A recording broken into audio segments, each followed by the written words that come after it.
If you're someone my age and are struggling to get ahead in the West, I think this video is going to be really helpful for you.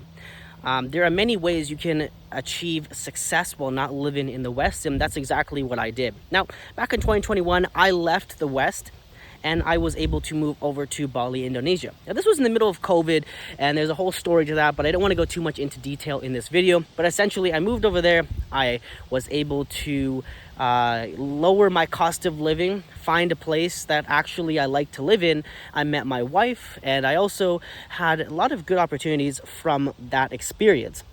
Now, every time I do come back to the West, and I do like to come back to the West in certain times, obviously the nature here is beautiful. You know, there is lots of great things about the West in certain situations, but to live here and to visit here are two very different situations.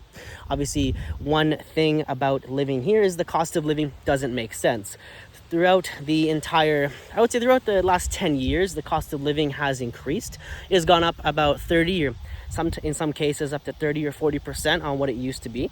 There are many problems about immigration, many problems about crime, and overall, a lot of places in the West are slowly declining and it's slowly getting worse to live in. So there's a difference between living and visiting here.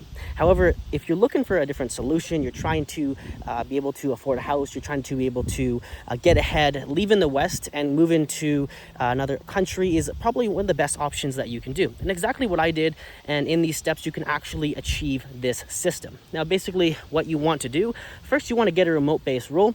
Once you get a remote-based role, and you can work freely across any country in the West, then you're able to not be tied to your specific location.